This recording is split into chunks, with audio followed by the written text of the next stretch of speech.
င်္ဂလာပါPSR E483 ကျွန်တော်Sacred Power Supply မှာကျွန်တော် power မတက်တဲ့အပြည့်ပေါ့နော် power ဖွင့်လိုက်ရင်ဖြစ်ပြီးတော့မပွင့်ဘူးအဲ့လိုဖြစ်တာ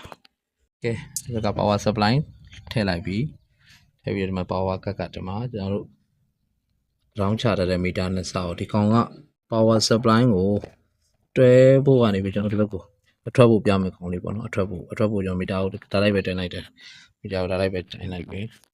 ဆိုတော့အဲ့ကောင် power လေးဖွင့်ကြည့်မယ်တက်တယ်ဟုတ်ပြီဒီမှာငြိမ်သွားပြီငြိမ်တဲ့အချိန်မှာဒီမီလေးမှန်နေပြီเนาะအဲ့ပြုတ်သွားပြီပြုတ်သွားအဲ့မီပေါ့အဲ့ supply IC လေးပြတ်သွားတယ်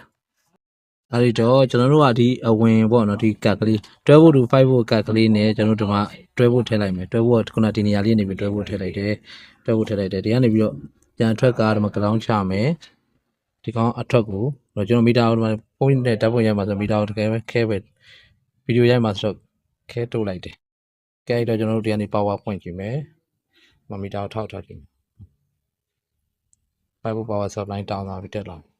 ကဲဒီမှာ power ဖွင့်ပြီဟုတ်ကဲ့မှန်သွားပြီဒီမှာ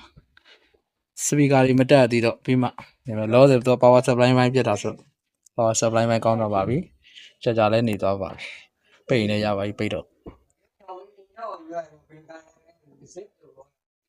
ဟုတ်ကဲ့ပိတ်လို့လည်းရပါတယ်ဟုတ်ကဲ့ပြင်ဆင်မှုလေးတွေပြီးသွားပါပြီခင်ဗျာကျွန်တော်speaker ပြတ်တက်ပြီးလုံးဝပဲရှိပါတော့တယ်ဟုတ်ကဲ့ကျေးဇူးအများကြီးတင်ပါတယ်ခင်ဗျာတတောင်စမ်းနေပါပြီတာတီးလိုက်ပါဦး